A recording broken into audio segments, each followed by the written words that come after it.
You get it right the next thing. Oh, you ready? Oh, nice. Premature. Just practice, just practice. That's your 30-second warning.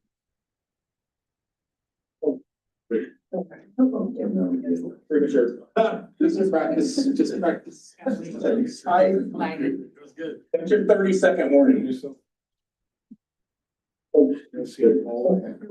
That'll be all over YouTube.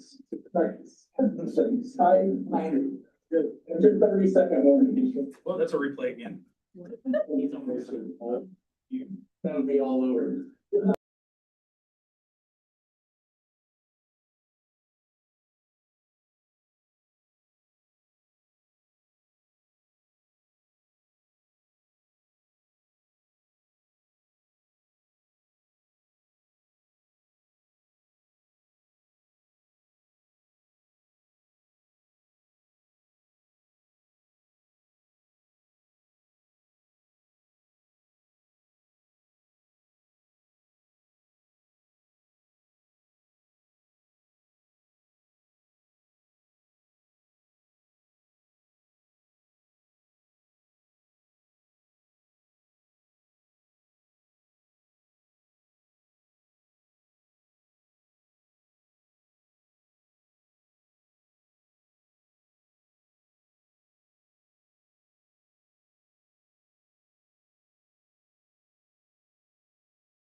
Build a bigger boardroom because we're wall-to-wall people, but we welcome you and look forward to getting to meet each of you a little bit later.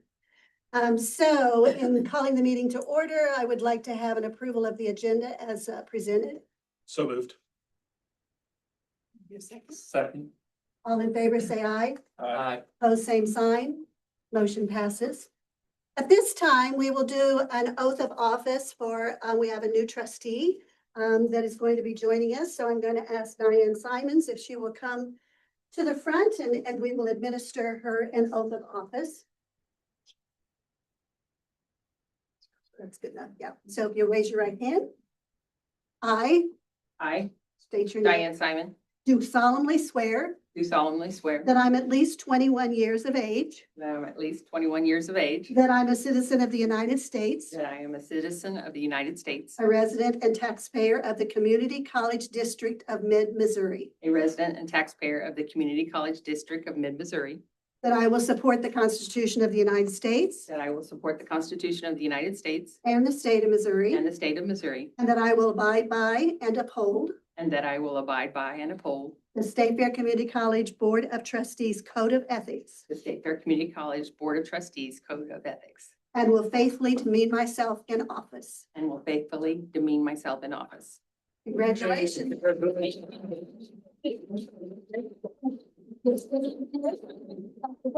Diane, will you stay up here? Okay, So when we introduced Diane as being the new trustee, I mistakenly said that she had an associate's degree from State Fair Community College. And Diane called to correct me and to say, you know, she had attended, completed a number of hours, transferred on to Central Methodist, has a degree from Central Methodist. And, you know, she just didn't want, you know, false pretenses. And I said, how many hours did you have? She said, I had 85 credit hours or something like that. And I said, would you like me to look to see if you really earned a degree? And she said, well, yeah, check it out. And so I am here today by the powers vested in me by the Board of Trustees, including yourself. including myself. Is that a To award the Associate in Arts degree to Diane Simon, earned in 2011. And so you have your degree, as you already earned.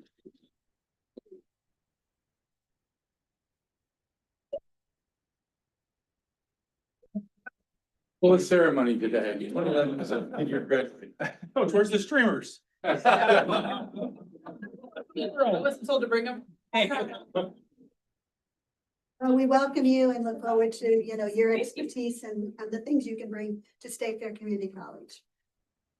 All righty, now back to the agenda.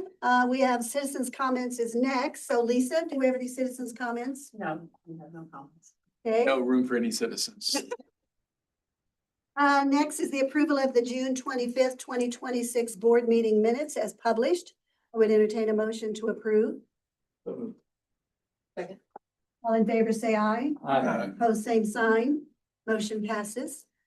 Then need the approval of the July 23rd, 2026 board retreat meeting minutes as published. I would entertain a motion to approve. So moved. Second. All in favor, say aye. Aye. Opposed, same sign. Motion passes. Next, we have warrant number 12, 2026 for June, and that's Keith. So for the month of June 2026, as you can see on the resolution, the college dispersed $3,643,984 as shown. Leave it at that. Thank you for that quick report. I would entertain a motion to approve as presented. So moved. Second. All in favor, say aye. Aye. Opposed, same sign. Motion passes. And then the warrant number 1 for July of 2026. In the month of July 2026, the college dispersed $4,606,169 as shown. Entertain a motion to approve. So moved. Second. All in favor, say aye. Aye. Opposed, same sign. Motion passes. And now for the part that we all look forward to is to meet the new employees. We have a few new people starting this fall semester, and so to kick it off, Dean Rush. Sorry, did I just record? Okay. Hello, everybody, and welcome to all of our new employees. All of my new employees are on the Zoom. Okay. So if you ladies can get your picture up on camera, that'd be great.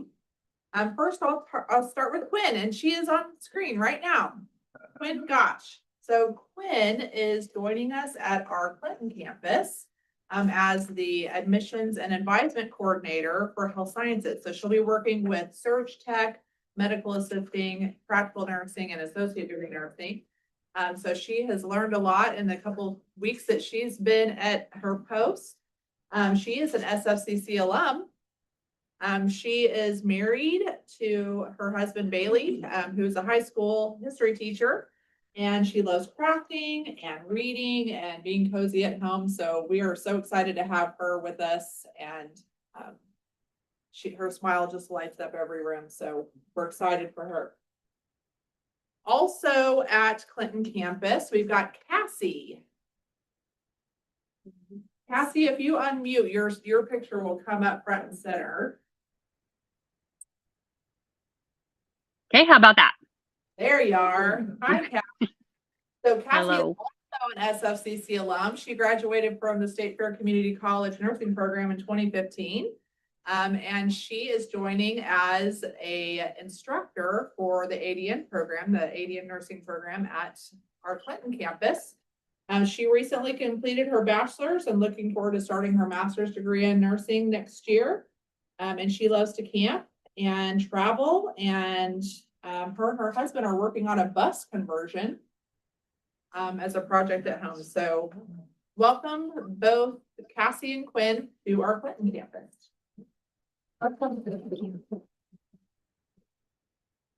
And then finally, to introduce, I have Rebecca Hoschultz. So Rebecca, if you'll come off mute, you'll come on screen for us. Good evening. Hello, welcome. I'm Rebecca. This is a huge win for State Fair Community College Health Sciences. Rebecca has been teaching adjunct in our medical assisting program for the last few years and has just gone above and beyond on a consistent basis for us. So we're super excited she's come on full time. She was actually a finalist for our adjunct of the year last year. So huge win for us. She has 30 years of experience in the medical profession, Her last role, she was a clinic educator for over 200 clinical nursing staff at 27 locations. So she comes with great experience and leadership. And she is married with 2 kids and lives at the lake, and her office is at our LOZ campus. So welcome, Rebecca. Thank you. Being Matt. I'm going to just start this evening, first for welcome to everybody, all the new faces. And I'm going to start with a familiar face, Dr. Amy Brashears. She is joining us as an econ instructor. But we are so excited to have Amy with us. She has her doctorate is from MU. She has experience in ag business field, especially through the MU extension. She's very student focused. I've been in her classrooms already this week and kind of walking by, and she's got the students already doing collaborative activities and just really engaging and fun. And I'm so thankful to have her here. She is on her deep dive. I asked him to do a bonus thing that would make you all like, what? And hers was that she is really diving deep into the history and the culture of the Ozarks region. So very excited to have Amy.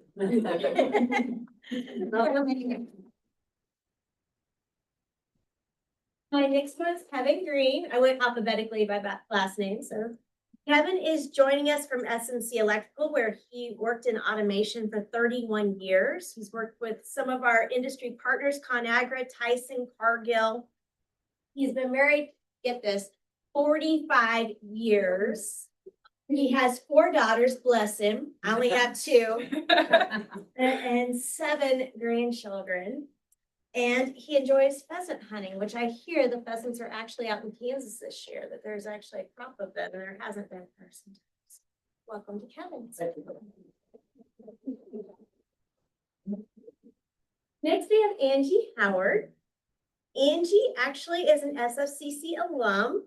She has her master's in education from UCM, and she is joining us as a marketing instructor. She's really just diving deep into our business.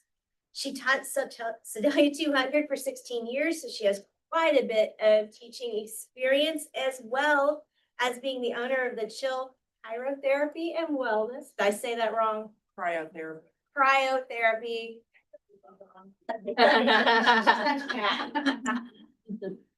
We all know, I can't talk. So, yes. Cryotherapy. And on her thing that would make you say what, she actually rode with Santa Claus for many, many years, over 10 years when she was a child. And her grandpa was incredibly tall, which makes me feel incredibly short, 6'7". Wow. So he was Santa here in Sedalia for over 40 years. Oh, cool. So pretty cool. All right,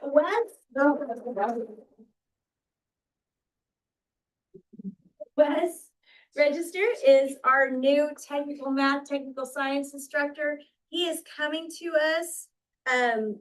He's got a mechanical engineering degree from MU.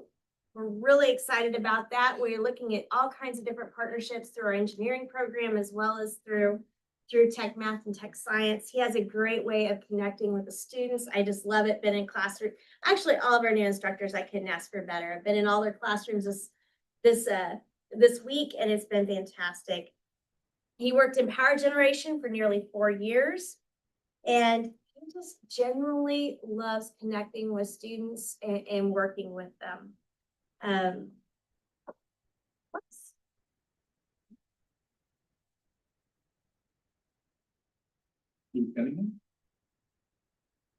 Sit down, relax. I got a bunch. I couldn't get it on one paper, so I had to make note cards like public speaking class, so. But I'm very honored though to introduce these 8 or 9 new faculty tonight. It's most I've ever had in 10 years. So I don't know if that's good or bad, but we'll take it for what it's worth. But I think we've hired one of the best groups of people I can remember in a long time, so. In no particular order. First one is Julie Frazier, and they're scattered all over the place, so bear with me. Julie joins our biology department here on campus. She's got a master's of biology from University of Nebraska, lives in Stover with her fiance and her daughter. And she's got 2 dogs, 4 cats, 2 goats, and probably something else we forgot about. Quite the little zoo there. Former adjunct for the college, so welcome, Julie.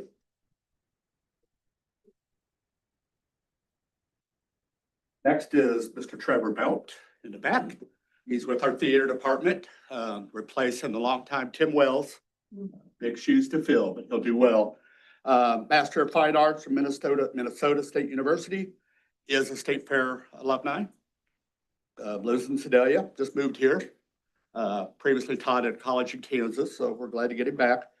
And he mentions that he is a veteran of 75 professional theater productions in his life so far, so. Well. Next is Kelly Ruther. She is our new band instructor. Master's in Education from Truman State University. Just moved to Sedalia. She previously taught high school in Carrollton. Higginsville. Close enough. What happens when I don't write it down? Liz, moved here with her husband. He took a special ed teaching job at Parkview Elementary, and they have 3 daughters, 3, 5, and 8. So that made me work with husband. New to our education department is Michelle Steger. Master's in Education. She lived in Sedalia for a long time, taught at Sedalia 200, moved to St. Louis for a change of pace. We got her back, so we're glad to have her. Her son's a lawyer, her daughter's a doctor. Okay. And she's just thrilled to death to be back in Sedalia, so.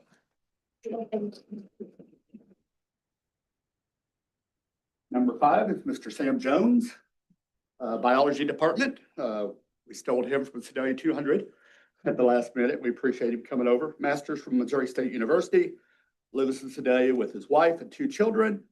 And he claims to be a true Kansas City Royals believer. That's the word he know what you're saying, man. That's what happened. Amen, brother. It's just so hard to call yourself a fan. Welcome, Sam.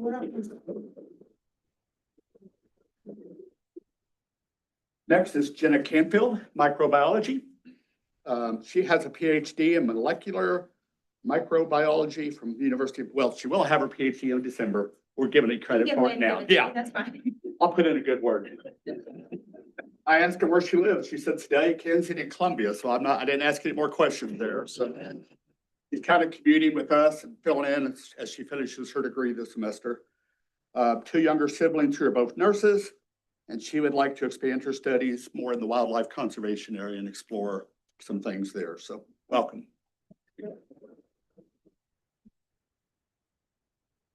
Next is our new math tutor, Kara Hill. Kara has a master's in math from Western Governors and a master's in ed tech from UCM, lives in Sedalia. They just bought a new house that they're renovating. I don't know if that's the word she used, but that's what, you know what I mean, if you've ever done renovation work. Husband of 22 years, and between them, they have 7 children, ages 14 to 25. So nothing more I can say there either. So welcome, Kara. My last 2 will be online. Before I introduce them, I'd like to say thank you to the board. These are 2 brand new positions that you all approved last year that we didn't previously have.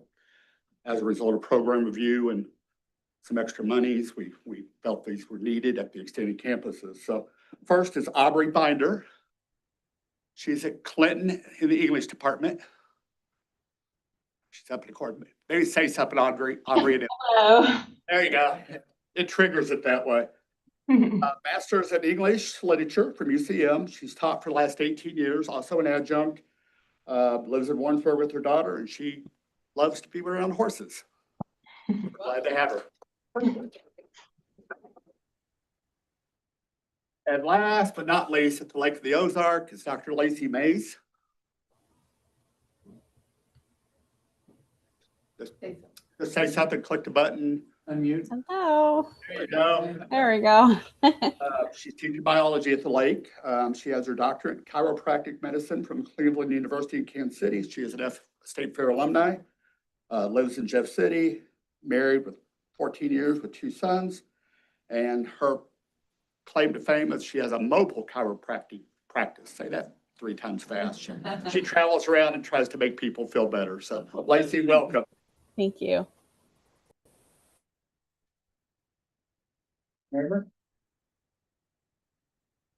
I have the privilege of introducing our new employee in the building trade section of CTC, Mr. Eric Wynn. Graduated from Osage High School, started at State Fair down at the lake for 1 semester, and then transferred to a college down around Springfield area and got his associate's degree in construction technology.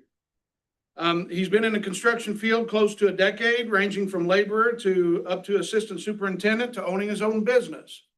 And the unique thing about this young man is English is his 3rd language. So we're excited to have him. Associate VP. Oh, I'd like to welcome Carla Smith. Carla comes to us with 10+ years of special education background into our TRIO department as a success coach. I can say in the first couple weeks that she's been here, very engaging, blends right in. You'd think she's been here for years. Fun fact, she's from a town in Montana that's about 60 miles south of where I grew up, and would have been one of the biggest rivals of mine if we didn't beat them every single time. Nice.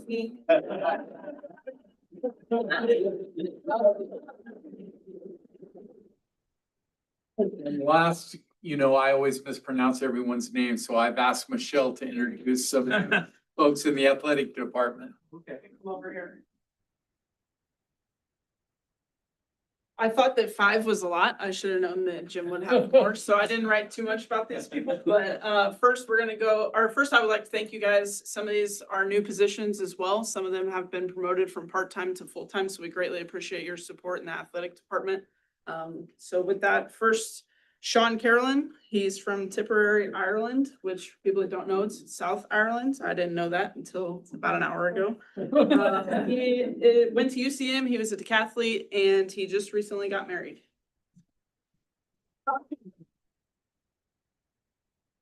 Come say hi so they can trust me or promote. I heard the accent right Yeah, there. right there. Yep. And then the next in the track, Sean's gonna help with all track and field events and cross country as well. So Bethany in track and field, she's gonna work with the throws coaches. Her last name is Martin. She's from Newark, Texas, which is Fort Worth area. She has a degree in astrophysics, and that she got that from Amherst College in Massachusetts.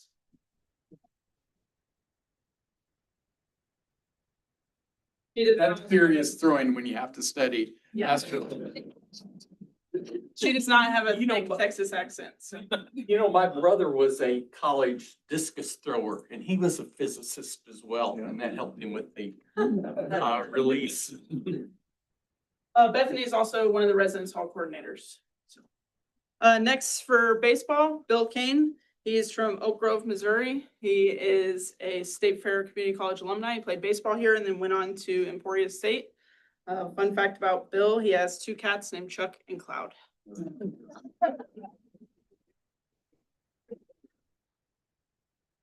Next in baseball, Jordan McClellan. He's from Kansas City, Missouri.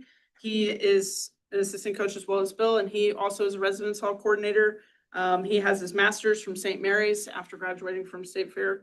And fun fact about him is he is what you call yourself, sneakerhead. Sneakerhead. Yes.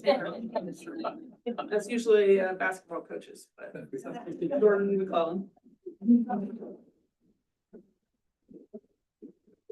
Last but not least, the hardest person to hire for me, the softball coach. So Kevin Kelberg, he is from Iowa City, Iowa. He comes to us from Southeastern Community College in Burlington area. He had a whole life in finance before he decided to coach softball. So he has his master's.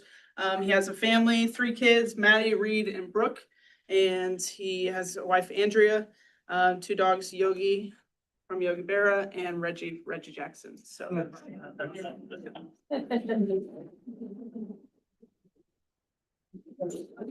Last, we have one more recognition, and Dr. Brashears, did you come up? Dr. Brashears served on our board of trustees, and she was an amazing trustee member. And she's from Benton County and she really represented especially well the folks from Benton County, but really all the citizens in our taxing districts. She was an amazing board member. We're sorry to lose her on the board, but we're glad to gain her as a faculty member. So in recognition of her service, I'd like to give her this, whatever it is, plaque.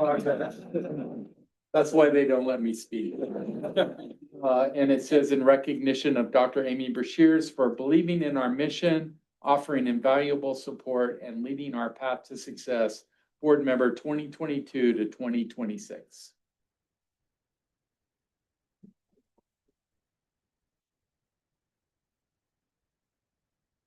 Very cool. All right, so if you don't want to stick around for the rest of the very boring meeting. Didn't want to move too quick, but I am. And everybody else is gonna do it, I guess I'll.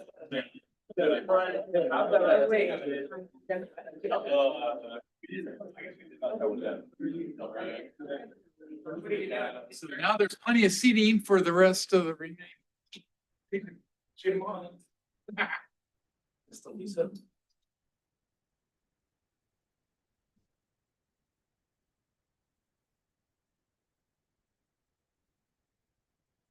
Right. Next on the agenda, we have the Student Government Association and Clubs update.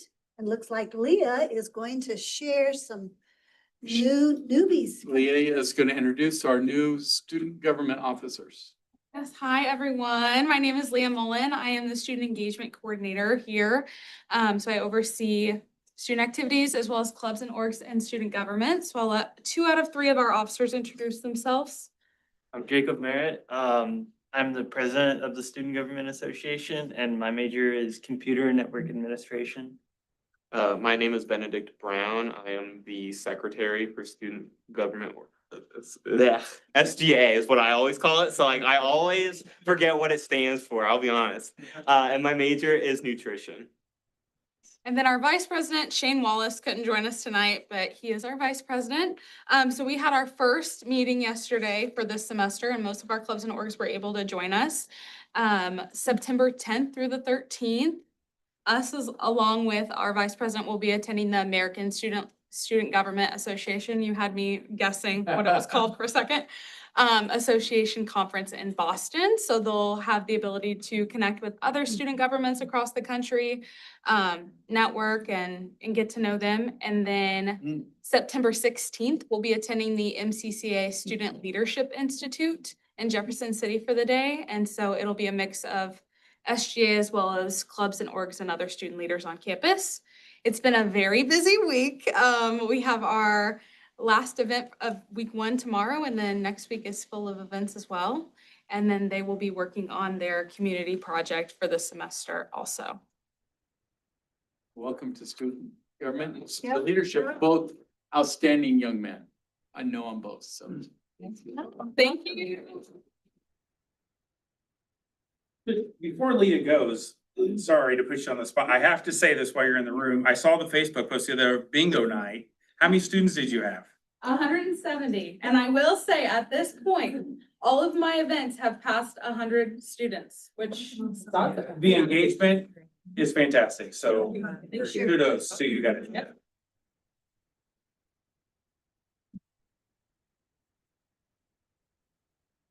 Next, we have the institutional report. So are you going to introduce Kelly? She needs no introduction. Kelly Asbury is the director of our Small Business Development Center. And everywhere I go in our service region and talk to somebody about, that issue comes up about small business or something, I say, you need to talk to Kelly Asbury of our Small Business Development Center. Well, I've already talked to her. She gets around, she needs to be the sneaker person because she probably wears out her sneakers calling on businesses throughout our service region. So Kelly is going to update us about the Small Business Development Center. I didn't know I was gonna have to stand for this. Holy cow. Right. Well, it's definitely less people and I'm grateful for that. And you all are gonna get to hear this all over again, but I did add a slide, so it'll be new. So, I was asked to come and speak, and this is perfect timing. This is our 10-year anniversary. I don't know if you realize it's been that long, but it has.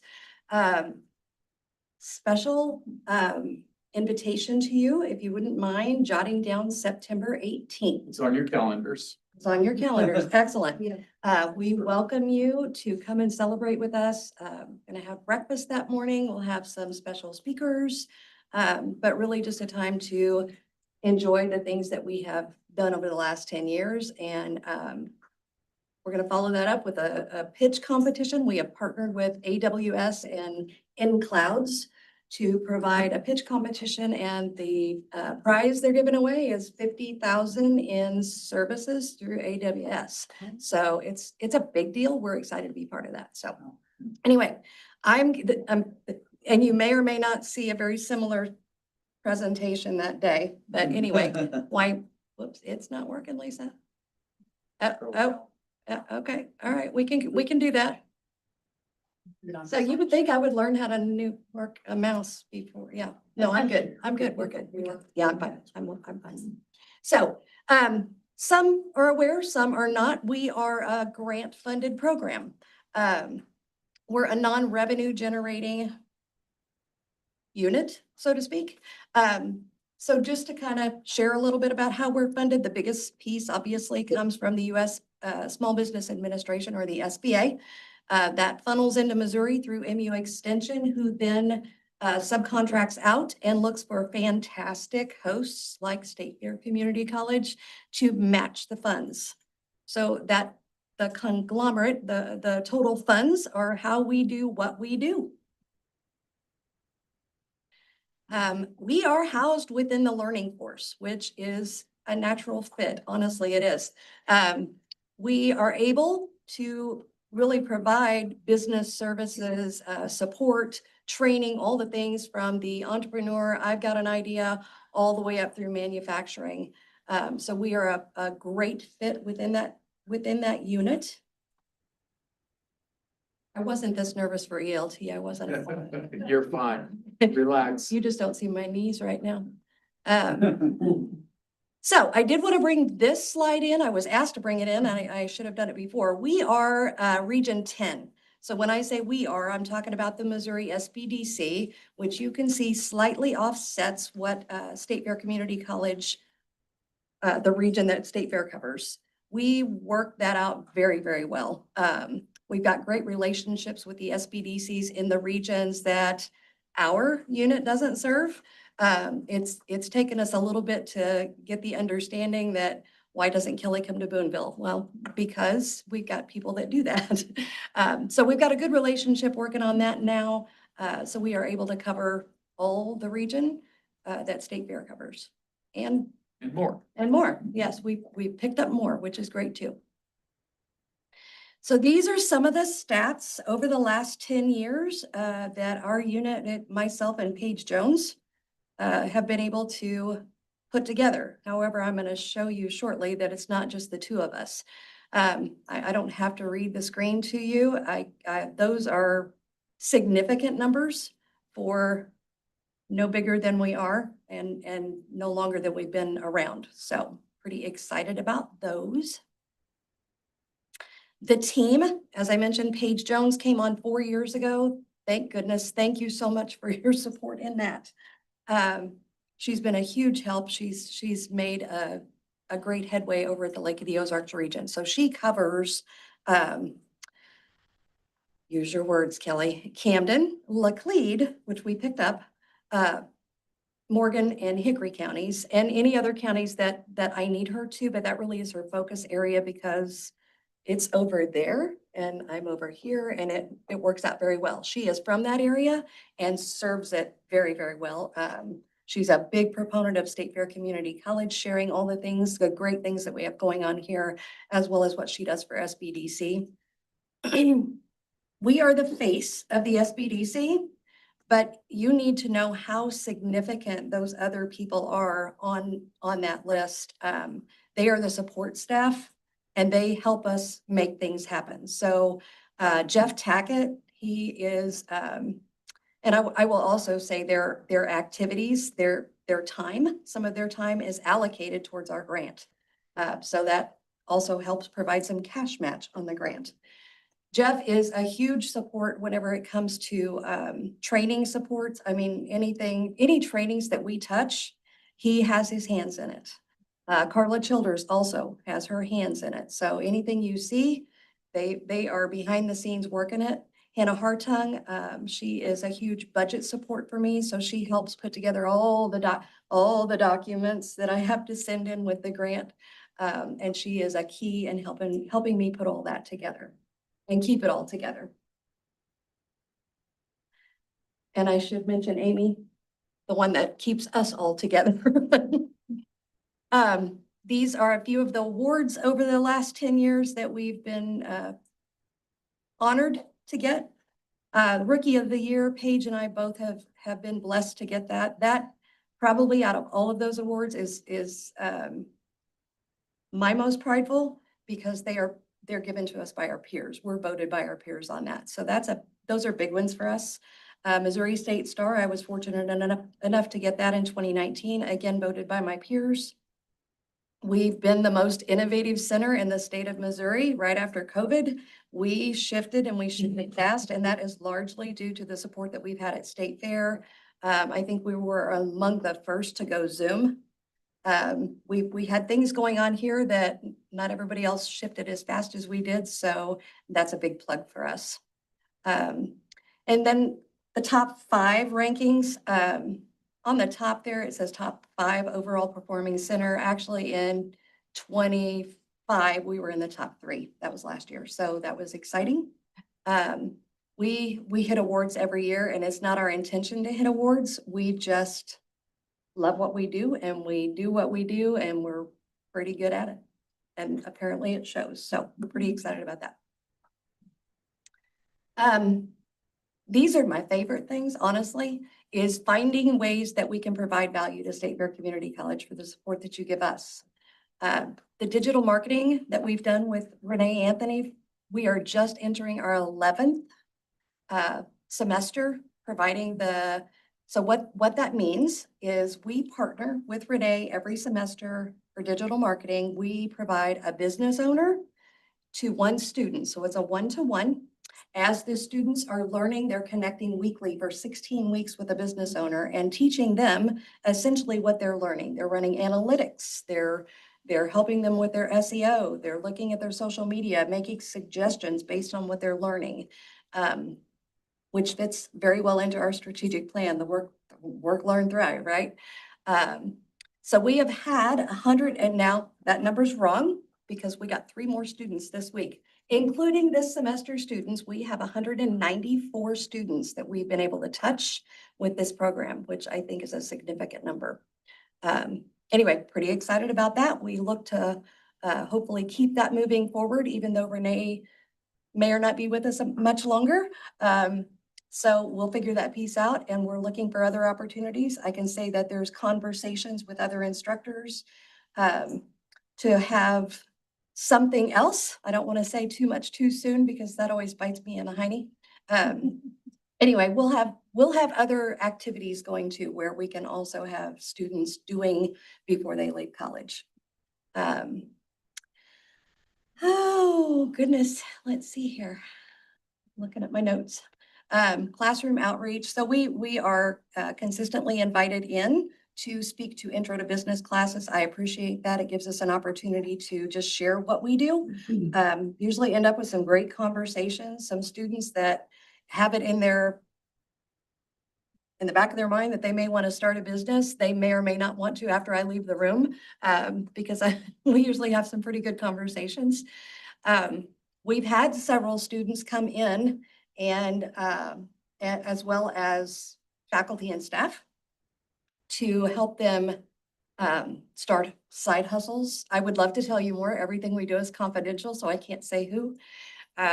Start some side hustles, some students start some businesses. We've had one student within the last year who was blessed with a donor that works at State Fair Community College to be able to secure a provisional patent on a product that he had created. Significant, significant. So it's pretty exciting. Ice competition, we are still excited to be part of that. So we were involved in getting that here. And so what that ice competition is, it's the innovation competition for entrepreneurs focused on middle school students. So 6th, 7th, and 8th grade. That started, I don't know, it's been 4 or 5 years ago, 4 years ago now. Curtis Hartley really is the heart of that now, and he nails it. He is fantastic to work with. So we've really kind of turned that over and support. That's our role now. Paige comes up every year and is one of the judges. We supply 10 to 12 judges, depending on what Curtis tells us we need. And then we are there for the full money to support, and those kids are amazing what they come up with. So anyway, that's fun to be part of that. And I mentioned this already, Paige is a rock star. I know you can't tell it right now, but my forte is not speaking. Paige is a rock star when it comes to speaking. So she's been on the radio down there, and at KGL and KRMS. She's involved in chamber talk. She's involved, and she's always speaking and very eloquently on all our behalves. So super excited to have her. Professional development, she and I both have been able to secure some pretty significant professional development through the SBDC. She was selected last year as the one of 3 from the state of Missouri to go, and her registration, her $1,200 registration was paid for. So she could attend the Google AI University in Orlando. So she is has been one of the first certified for that. We were both in Orlando. We will be attending in Atlanta this year. We're going back to Atlanta. Over to the next location, but anyway. And then our BDP conference, so business development professionals were acronym for, and I forget, not everybody knows what that means. Our business development professional conference is really the SBDCs throughout the state, Apex accelerators, which are our government contracting specialists, and TAC, Mid-America TAC, Trade Adjustment Assistance Centers. Holy smokes. Those 3 units are what define the business development professionals for the state of Missouri. So we all convene once a year, typically in January, February. This year we were going to try it in March. It was going to be done here. We got snowed out. So it's in September. Happens to be the same week that we're doing our celebration. I didn't think that went through at all. But anyway, they will be on campus. Super excited about that. We're able to host them. It's a big training event. It is our awards for the 2025. We've received a few. I don't know if we'll receive any more, but that's usually a big deal for us. So, and I was able to attend the Missouri Chamber Leadership Missouri cohort. I graduated in November of last year.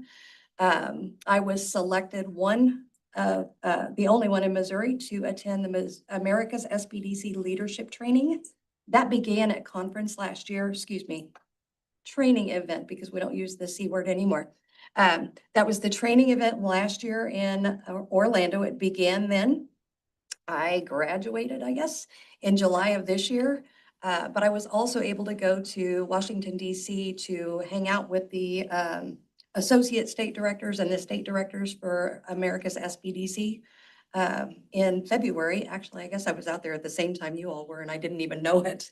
We should have had dinner. Anyway, so that was an incredible experience for me.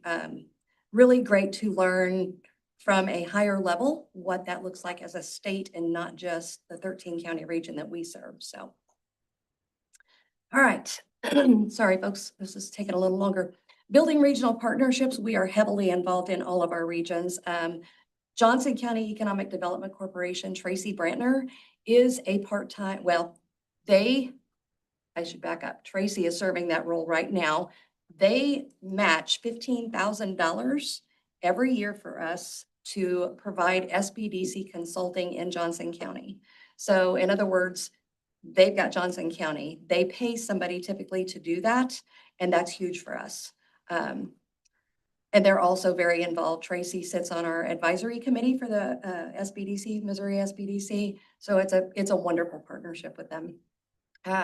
We're heavily involved in 8 of the chambers in our 13 county region. I say our, you understand what I mean by that. Paige is very involved there's 4 chambers down at the lake. You're aware of that. She's involved with all of them. She's attended the Eggs and Issues. They know Paige. They know Paige in that region. We're involved in the Start Here Network, which involves the Women's Business Center out of El Dorado Springs, Benton County Economic Development, New Growth, Capital, Casing Air Base and RPC. What that means is we all collectively serve that area, and we do it together. So we refer people. And it's a good thing because there's more than enough people to go around that need our assistance. They have their strong points. We have our strong points. We've learned from each other what those are. And it really is a beautiful relationship to have. Lots of people have achieved what they wanted to do as a result of that collective working together.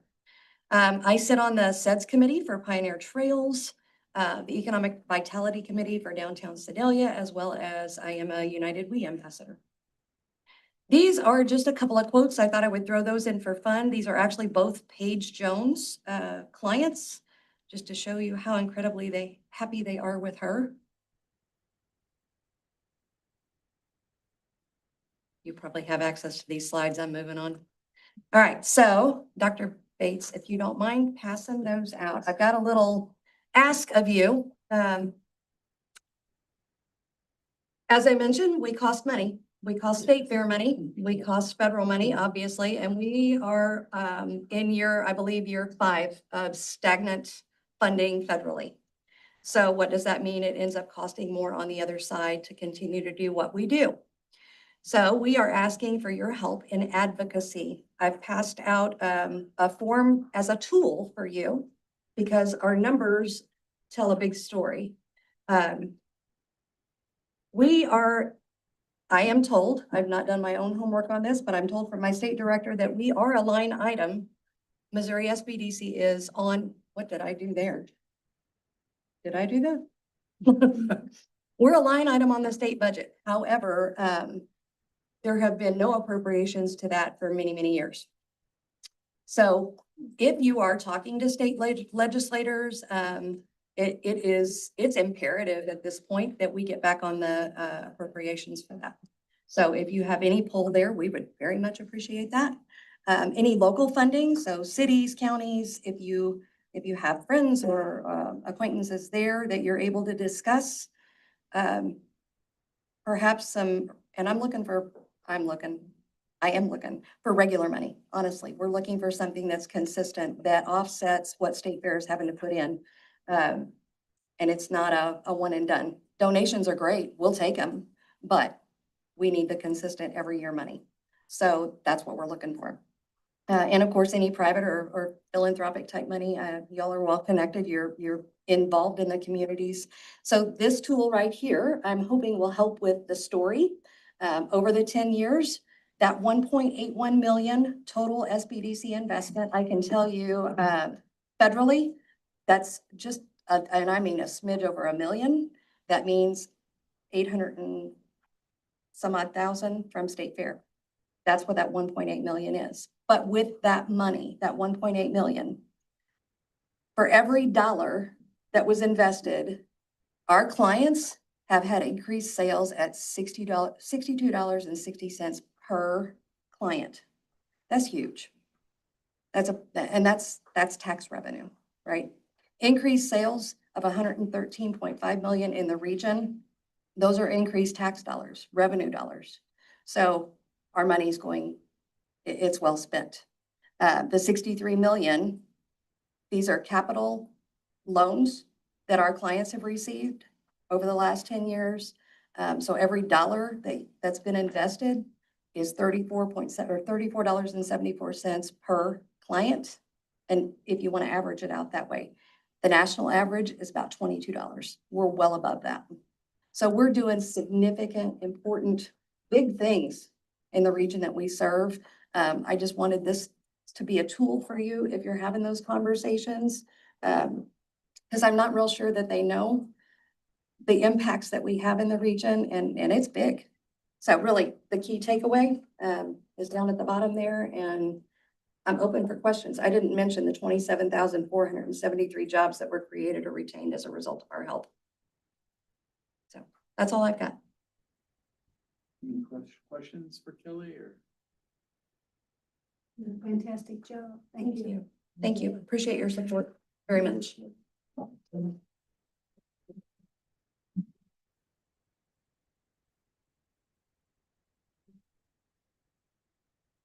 All right, so next on the agenda is the ad valorem property tax rate that we mentioned we'd come back to. So Keith?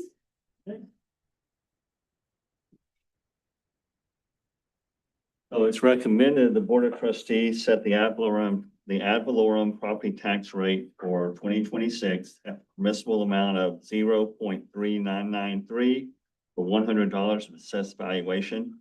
This is the same as it was last year and the year before that. The Vice President of Finance and Administration is also directed to notify each of the county clerks of this resolution. I would entertain a motion to approve. Second. Okay, are there any questions or discussion?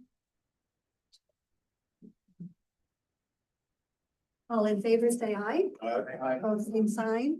Motion passes. Thank you, Keith. So don't go far because we have accounts receivable write-off. For a while. Make yourself at home. Before I read the resolution on the accounts receivable write-off, I want to talk a little bit about it. And give you some thoughts here. If you looked at the graph, you'll see that, each year I track the number of student charges and the write-off we have, from that. And actually our percentage of write-off went down this year from last year. The amount stayed basically the same at 600,000, but percentage, went down a little bit. Which I think was because of things we've been doing here in terms of early intervention and other things to get folks going. But I want to give you a little more perspective. Our write down per student, for instance, over the last 3 years, we've had enrollment of 2,429 FTEs. We wrote down this year 600,000. That's about $248 per FTE. I went and looked at some comparable colleges online and looked at some annual reports from last year, FY25, just to get an idea of, what's happening elsewhere, because they always get asked that. I don't really know. So I looked up Mineral Area, East Central College, North Central College, and Three Rivers.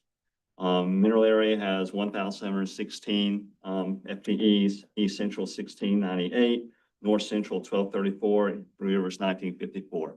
All smaller than us. So remember, our write-off's about 600,000. Mineral last year took a write-off of $891,000 bad debt. These should be doubtful accounts. Shouldn't say write-off, but doubtful accounts. 891. East Central was 848,000.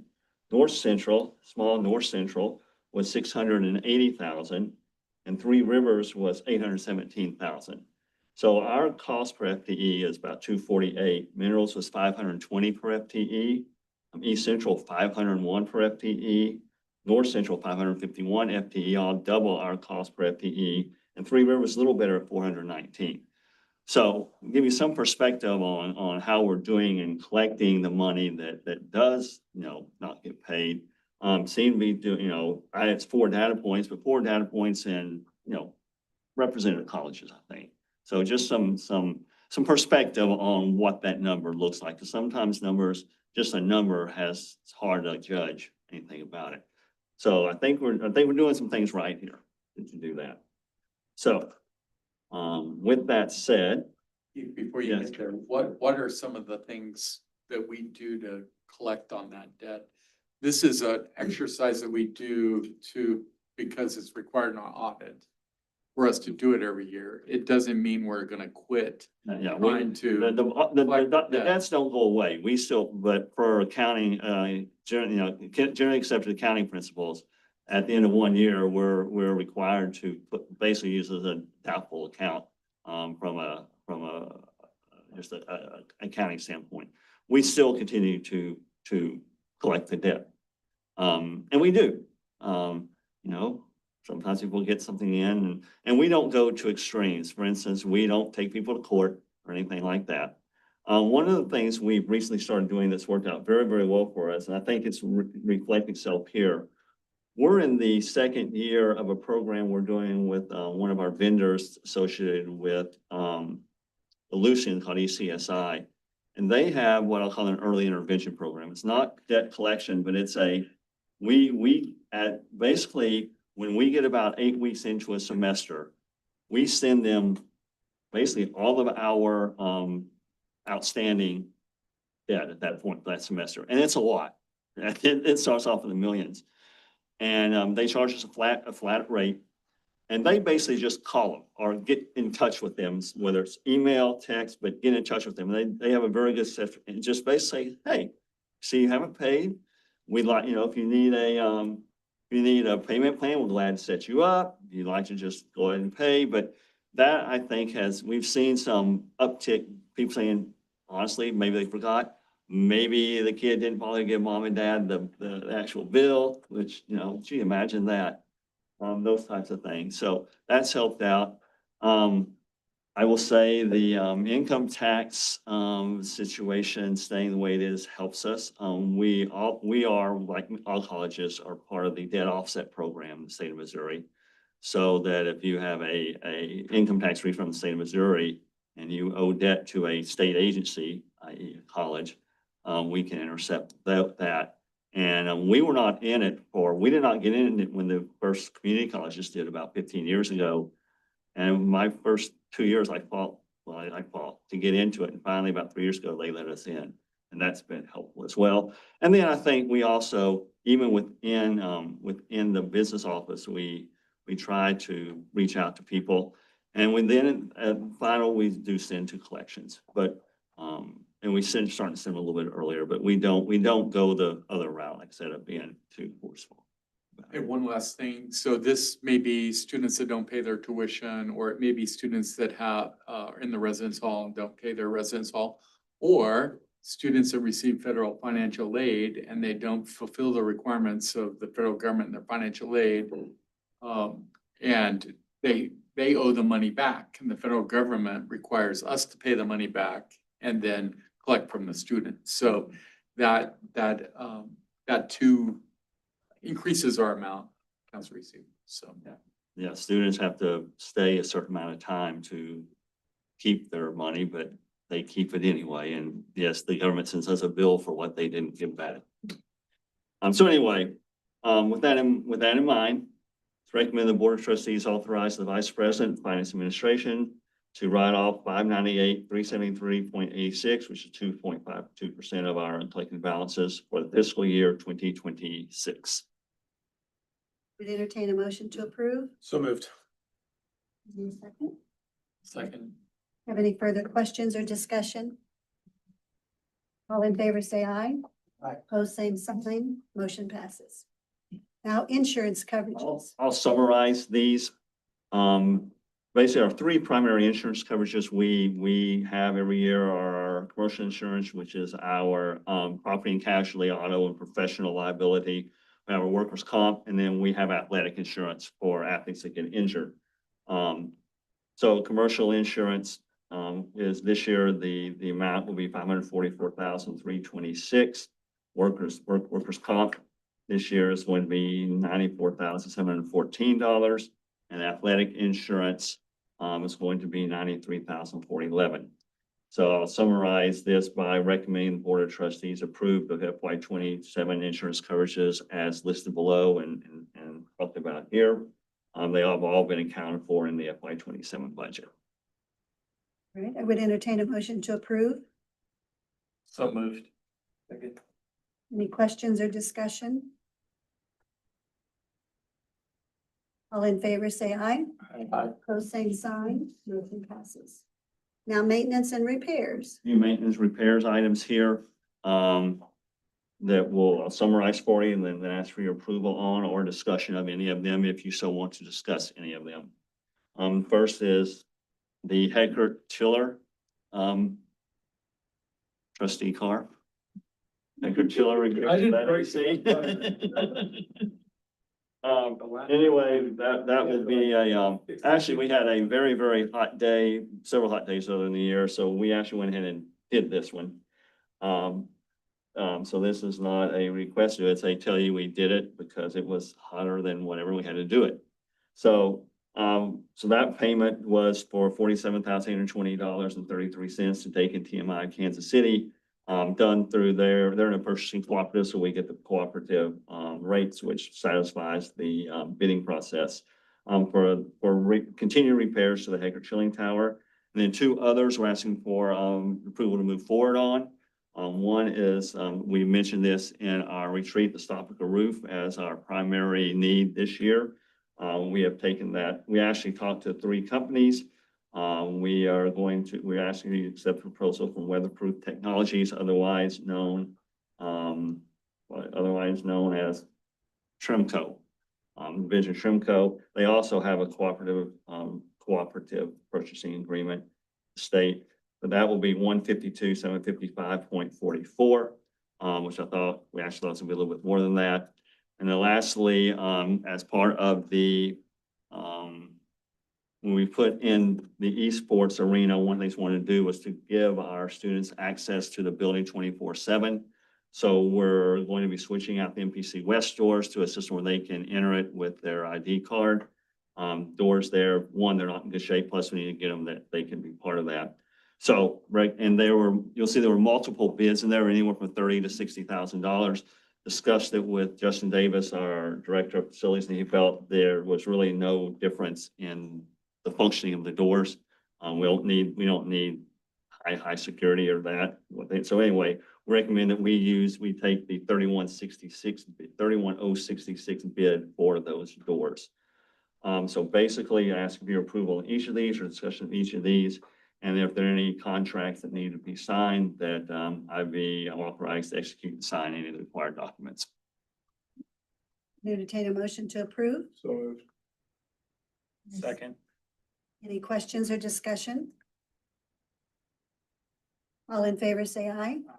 Opposed, same sign. Motion passes. Now, Precision Machining purchases. These are enhancement grant purchases, and each of these are 75 enhancement grant, 25% of our operating budgets. They are identical lathes, one for our CTC program and then one for our college program. These are replacing lathes that have reached end of life. Each lathe is, well, you see there, Precision Machining lathe is the first one, and they're 229, 949.36, which is 114, 974.68. So same thing, each of those bought their Haas machines.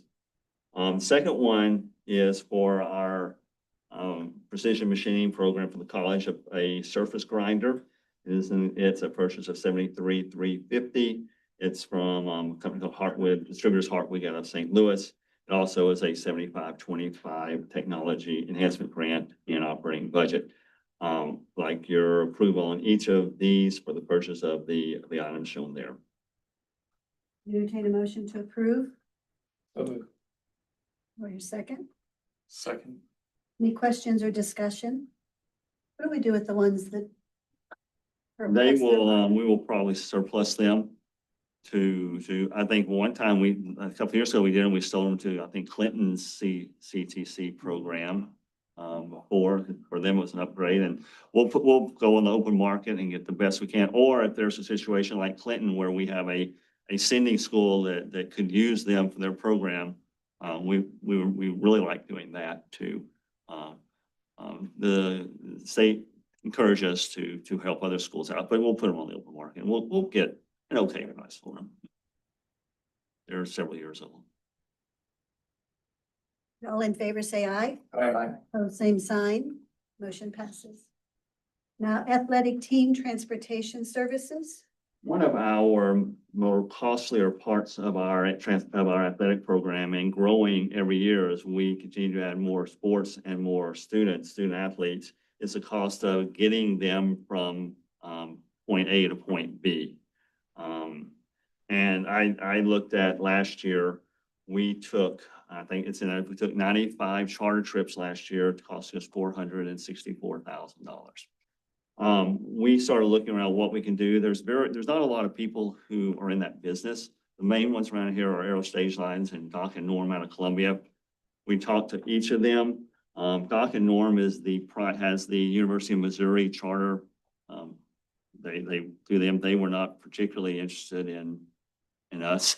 I just say that with Mizzou, but Aero Stage Lines was. And so we talked to them. We felt very good about them. We negotiated a price for them that will save us probably, I would say this year, maybe as much as $75,000. And we're doing a 2-year, and I think next year they said it'd be increased no more than 3%, regardless of what kind of price of fuel or anything did. So we went through that, and I felt it was in the best interest of the college to enter into that contract. They guarantee us transportation. The hardest part is when games get canceled, we have to scramble to find something. Other related cancellations. We've given them as best we can right now already ahead of time what the schedules we have are. They're in the thing. They talk directly to the coaches about what do you need, how to know it, that. So it's recommended the Board of Trustees approve the contract with Aero Stage Lines of Kansas City Mo. The transportation of SFC's athletic teams for the FY27 and FY28 fiscal years. Aero Stage Lines is the leading provider of team transportation in the Midwest. The contract guarantees transportation ability, streamlines our internal processes, provides savings of approximately 15% over our prior athletic team transportation process. Further recommended the Vice President of Finance Administration be authorized to sign the contract with Aero Stage Lines, and funding is the FY27 athletic operating budget. Before you make a motion, if you choose to do so, I want to add that previously, we just arranged those trips, as it came up. It wasn't a front contract like this. The athletic department worked with Keith.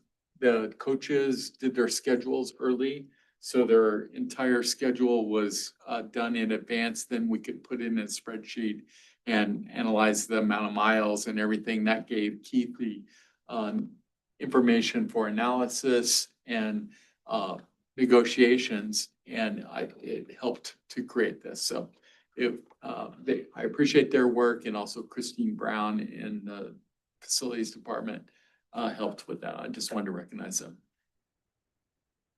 All right, I would entertain a motion to approve. So moved. Second. Any questions or discussion? Do they provide the driver as well? Yeah, they provide the driver, they guarantee the driver.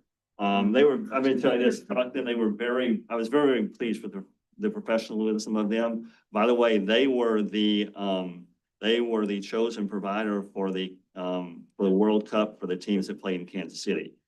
And they talked to us, we had a little conversation about what that was like. And apparently the demands of the World Cup teams were substantial. I'll just leave it at that. It was, so anyway, I felt very good with what we did. Any other questions or discussion? All in favor, say aye. Opposed, same sign. Motion passes. Agriculture Innovation Center Architectural Services. So this one's here out of, I'll use the term an abundance of caution. And it's long out of an abundance of caution. Because the funding for our Agriculture Innovation Center is federal money. Federal money follows some very rigorous and strict processes. I know before we asked you to allow me to negotiate it. We didn't negotiate it. I now want to show you what the amount we negotiated and have you approve then the actual appointment of these and the signing of the contract, following the requirements of the federal government. The Agriculture Innovation Center, as you know, is funded with a HUD as a $6 million grant from the Department of Housing and Urban Development, made possible through Representative Alford's office. So it's recommended the Board of Trustees accept the proposal from Slattery LLC of Kansas City, Missouri, in the amount of $360,000 for architectural services for the Agriculture Innovation Center to include programming and planning, schematic design, final design development, detailed construction documents, bidding and negotiation services, and construction administration services through project completion for the Agriculture Innovation Center. Salk also recommended the board accept the proposal from Slattery LLC to incorporate and administer the services of Engineering, Surveys, and Services, ESS of Sedalia, Missouri, the amount of $57,900 for the duration of the project. It's further recommended the president or vice president for finance administration be authorized that the president, I'll say it twice, president be authorized and directed to sign the agreements with Slattery LLC for the project, incorporated herein by reference, and perform those acts necessary to carry out and perform the terms of the agreement. Funding source is the U.S. Department of Housing and Urban Development's Office of Economic Development, Congressional Grants Division, FY 2026 Community Project Funding. All right, I would entertain a motion to approve. Do I hear a second? Any questions or discussion? All in favor, say aye. Aye. Opposed, same sign. Motion passes. And so, gosh, you just get to sit down, don't you? Somebody get Keith a drink. Yeah.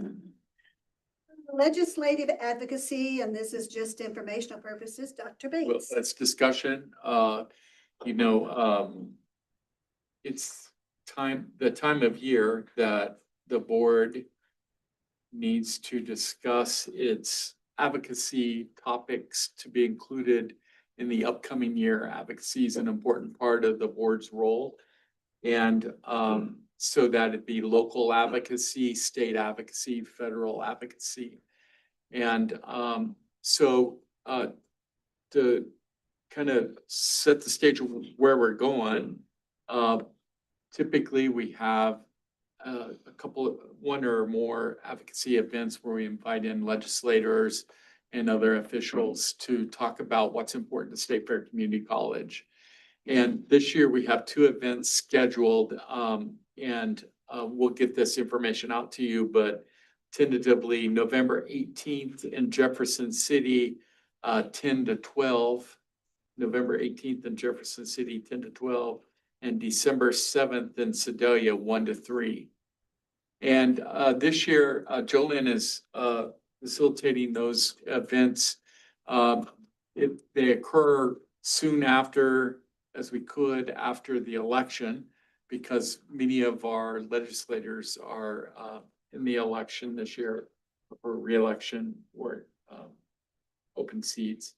And also then we coordinated it with the kind of known legislative calendar that exists. Both the Republicans and Democrats have already scheduled their caucuses after the election. So these dates don't conflict with that. So in addition to inviting legislators in, we are also inviting county commissioners from Pettis and Benton County and members of the coordinating board for higher education and representative of our congressional offices that are involved if those offices staffs have been established by that time. So it's a little broader group that we're inviting in, but the folks we're inviting in maybe match these topics. So I included in the agenda a list of some potential topics. And some of these came from me. Some are topics that we've discussed from the state level at MCCA. Some are topics from some of you. But the first topic is do no harm to local funding, and that's in terms of the state appropriation. And the word on the street, the direction that's been given to state offices is to prepare for this year. It's going to be a tough budget year, maybe for the next 3 years. And they're told to expect at least $10 million reduction, 10% reduction in state appropriations. And so every year, at least this year, next year, maybe 3 years. And so also in the but in the state appropriation for this year, there was a requirement written into law that required the Department of Higher Education and Workforce Development to submit new formulas for allocating monies to the universities and to the community colleges by December 7th.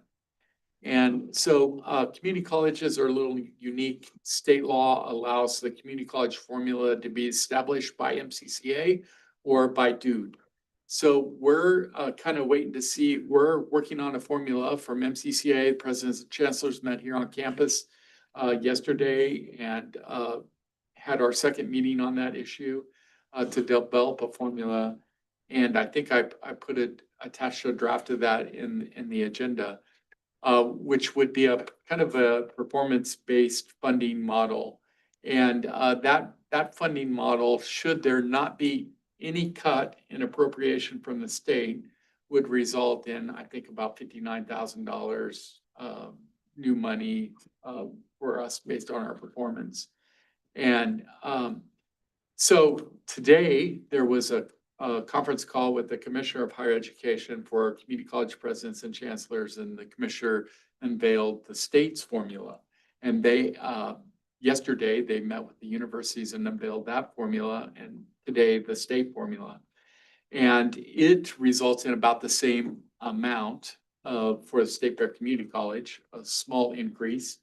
But the point I want to make with this is their strategy is to say to the governor, to the legislators, that they are recommending this performance-based funding formula only in the event that the funding remains flat. And so they're trying to convince the legislators to, because of the important role higher education is playing in workforce development, especially community colleges, plays in workforce development and a huge need in job training and job retention activities here in the state, that the state needs to continue the investment. You may know that in a previous study authorized by the legislature for a funding formula found that the state funding for community colleges is so low that to really put any performance funding plan in place, you're going to have to bring us up to minimum levels. We're not even at minimum levels in comparison to other states. And so that's their rationale for that they're going to make to the legislators. So we're going to continue to develop that, but I think this is Richard's recommendation, and his words do no harm to local funding.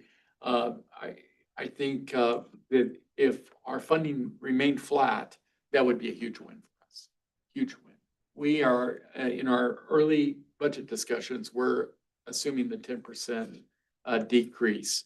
So, but keeping it flat would be huge for us. We haven't decided as MCCA whether our formula is going to be the best or their formula. Their strategy is to phase the formula in over 10 years to 10% a year. So that's pretty slow bringing equity. The bottom line is State Fair Community College gets about $1,500 less per student than St. Louis Community College does. We do the same thing.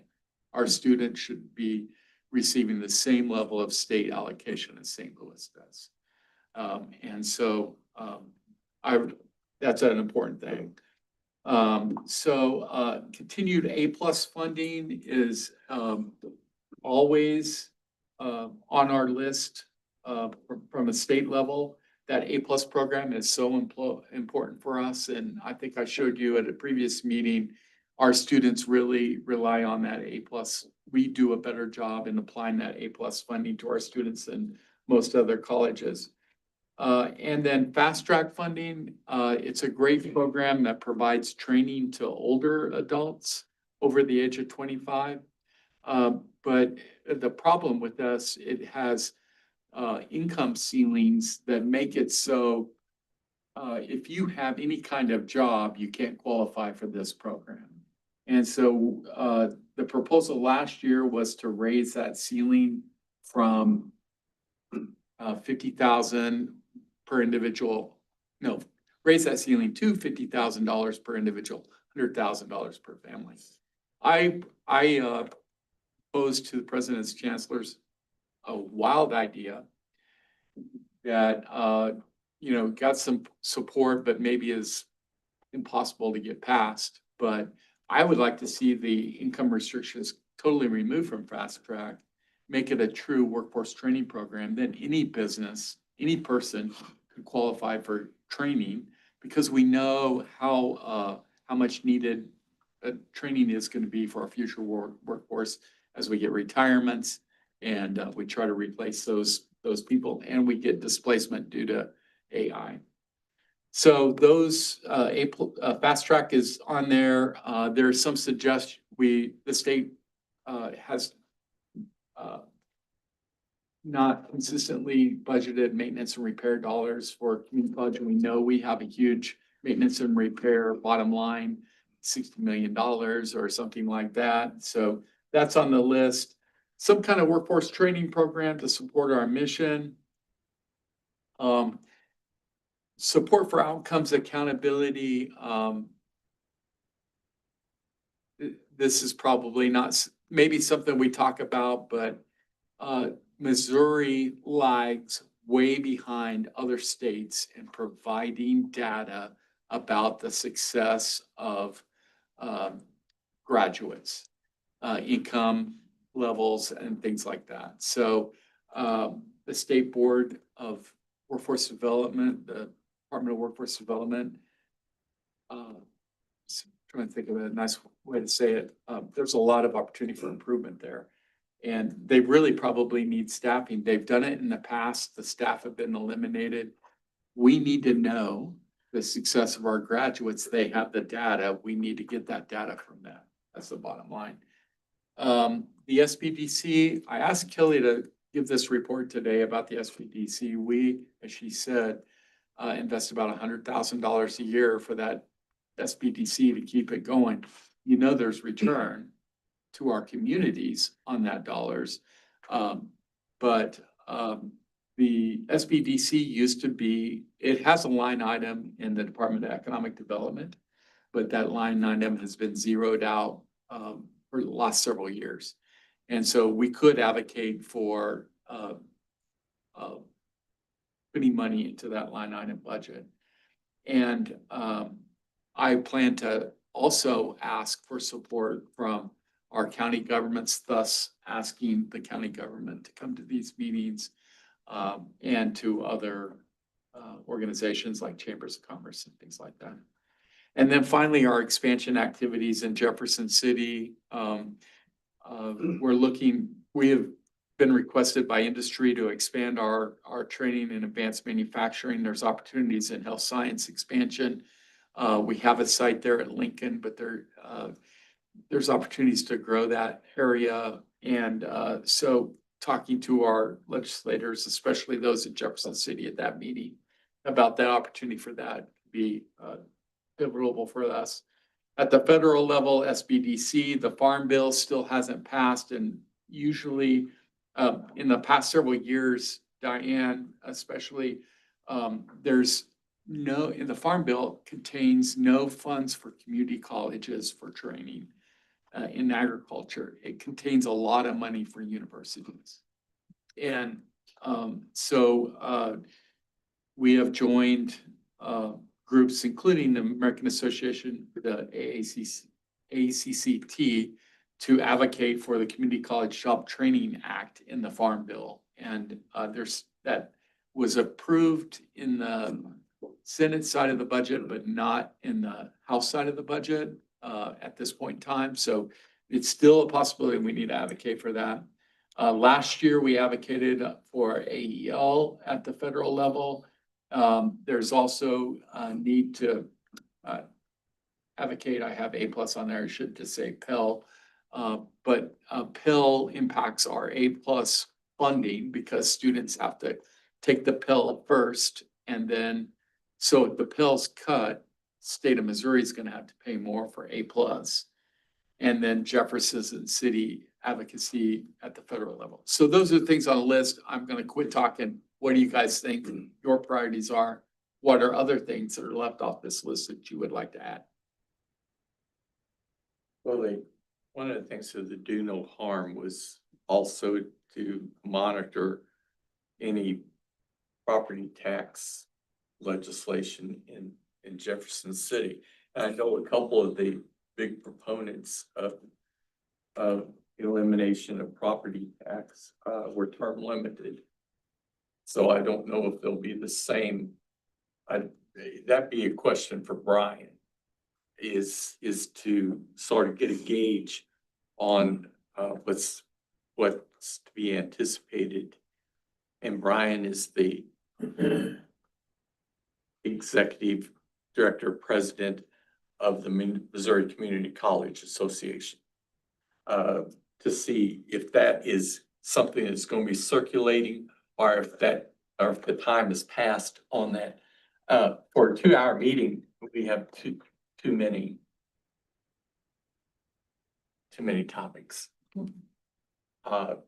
Some of the topics might be better taken up, like the workforce training and fast track with the Department of Workforce Development, and to try to get them to generate changes in their proposal to what they're presenting, rather than asking legislators to do it without it. The person who's likely to be Speaker of the House is supportive of the fast track legislation, and he reports to Hal Higdon reported that he reports that this is going to be the first bill that he introduces at the House to get it through.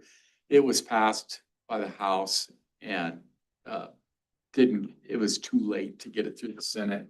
So they plan to make that one of the first priorities in the House.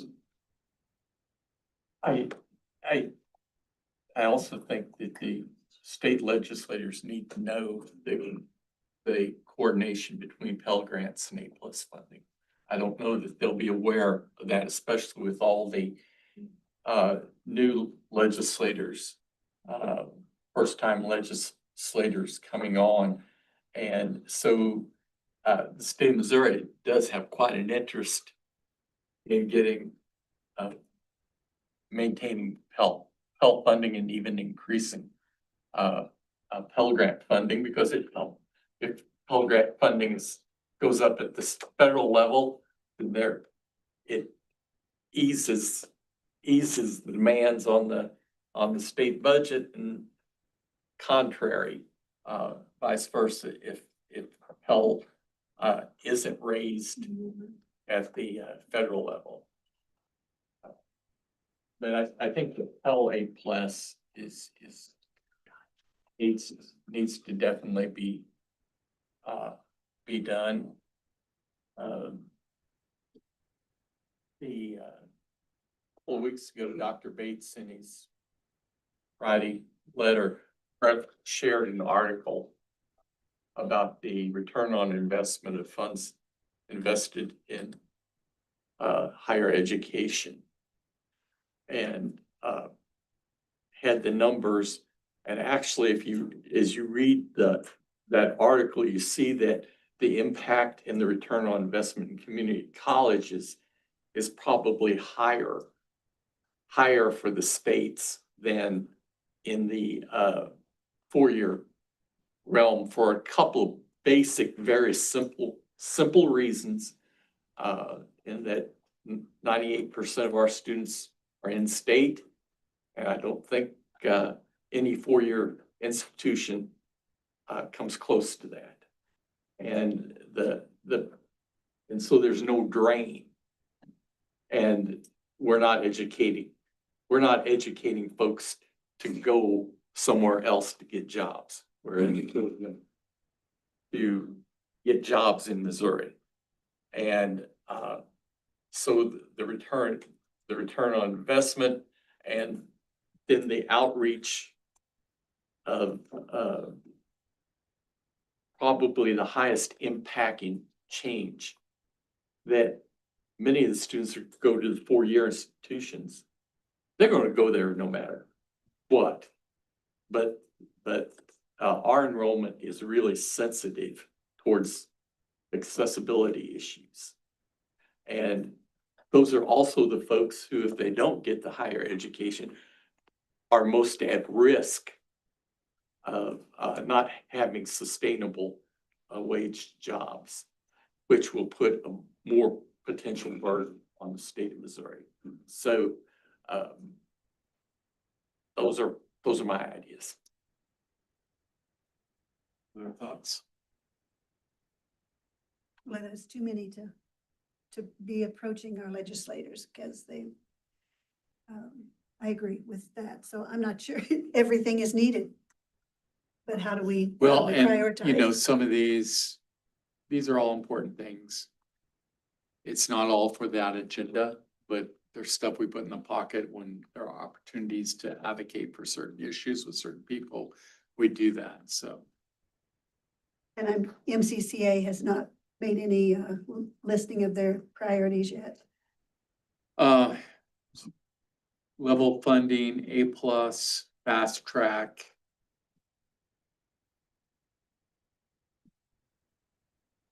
I believe that's it. For MCCA. Yeah, I forgot to mention the AES in education. We had a presentation from Matt Davis to the presidents and chancellors. He's the Eldon superintendent's helping us with this project. Everybody is supportive of it. Well, all but two were supportive of it. MCCA is not going to take it as an issue, but I don't think they're going to fight it. And there were some fighting it last year. So I think we should probably talk about that, the AES in education, since we're leaders of that.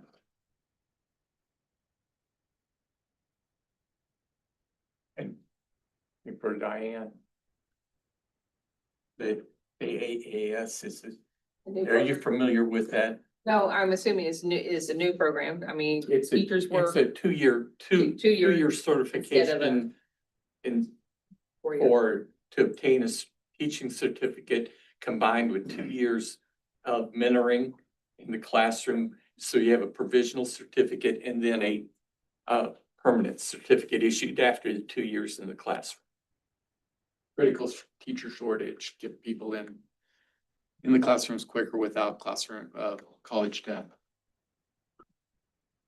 So what is our timeline then to determine what our topics are? Well, you know, we'll have to print up some documents. We're working on our advocacy documents. We hope to have our advocacy documents done by October, in October. And so, you know, that means 1st of October, we need to have you guys' finalized, your priorities finalized. We could look up some drafts or something like that and share with you and get some input on that. That would be helpful. I hear too much, Too much. probably priorities that All are, important you know, though. the flat funding and the property tax, the do no harm, the AS, probably A+ and maybe fast track, but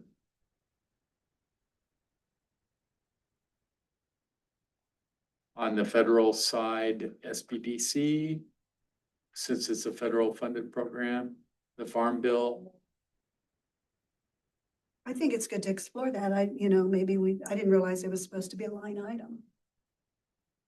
In the federal government, it is funded. Oh, it That's is where all the funding is at the state level.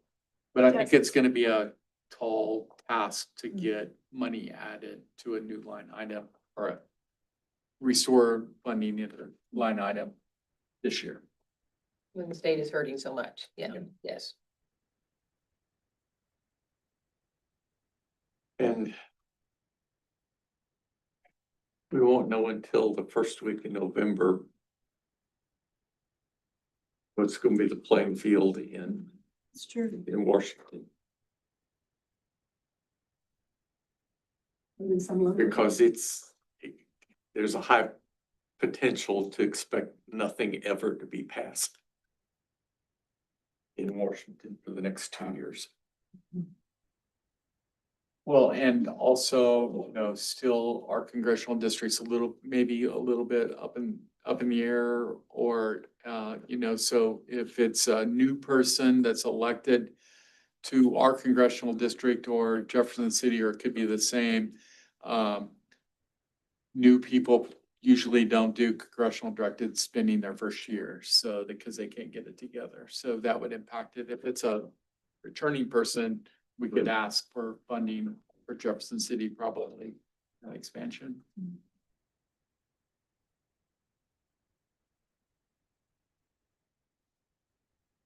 All right. Replacement computer? Yeah. He died. Oh, docket. That's it. Yeah, I'll get it. Okay. All right, because we're to you Yep, next anyway. I got it. So you probably have your notes on your president's. No, I report. got it. I even got hard copies, so. Oh, you do, okay. So next, any questions? I would say that if you have any suggestions or thoughts, to be sure and share that with Dr. Bates and, discuss amongst ourselves. It's a hard list to try to bring it down, in my opinion, because every one of those are essential. Can't do it all because it's too much. So, all right, so next we have the president's report. All right. So on the upcoming events calendar, Kelly mentioned the SBDC, 10th anniversary celebration. That does require a RSVP to Lisa by the September 4th. You can do it tonight if you would like. Note, I also put in my Federal Friday report last week that we have a potential conflict for our October 29th Board of Trustees meeting. If there are more than 3 candidates for the president's position that are interviewed that week, those interviews might occur on Thursday, forcing us to schedule that meeting. So it could go to Friday or it could go to Saturday, depending on how that schedule. So I just wanted to highlight that for you all to keep that in mind. This is the first week of class, and thank you, Doc. Appreciate it. And we've had a great start to our semester. I attached the enrollment report there. The enrollment today was up 15% head count, 14% credit hours. And so the presidents and chancellors, some of them reported out their enrollment. Our enrollment is double the next highest enrollment increase in the state. There are Moberly's down right now, Mineral Area's down right now. Most of them are in the 3 to 5% range. The next highest was, I think, maybe 7%. So, this enrollment, the team that put this together, they should be applauded. I also note that our fall to fall retention right now today was 66.47%. Our goal was 64%. So, we're doing very well there. If they all showed up to class and everything else worked out right. But beyond that, well, the bad thing that happened of the 4 days this week, first week of class, we've had fire department here 3 of the 4 days. So not on wood. Was it today too? I don't know. I mean, no. That's why you see us. Not yet, not yet. We joke over. We're all little. You would learn how to cook pancakes, it wouldn't happen. Well, there's some, faulty fire alarms and, we had some students that required some medical attention, nothing life threatening, and they're all, recovering well. But, besides that though, it's been a wonderful start to our semester. You saw the new staff here and they've brought an incredible energy. They're very, very talented folks. So I compliment Scott and his team and all of the people that worked on the hiring processes. We hired some amazing people, I believe, right now. But there's this vibe on campus that's different this year. Students are outgoing. They're not hiding in a corner looking at their phone like they have been for the last several years. they come up and talk to you and look you in the eye and address you by name and are interested in what and they seem excited about being here. They're having fun. And that's not just here in Sedalia, but I was in Clinton and the students were the same way this week. So I'm an optimist by nature, wear rose-colored glasses all the time, but I'm really encouraged about the students this year. And I think it reflects the culture that we've established here at State Fair Community College, the hard work preparing campus, some changes we made to orientation. I think there are a lot of different factors, but it all's down to the people. And so I'm really excited about the start of the year and thank everybody for their part of making it happen. So that's my report. Did you have anything on MC? That was the report that we're the highest. Okay. All right, because we can see the numbers. Yep. Right. Okay, so Keith, we're gonna do June financial report. It's informational purposes only. Number one. Yeah, it's a good feeling. So we'll do the last month of last fiscal and the first month of this fiscal.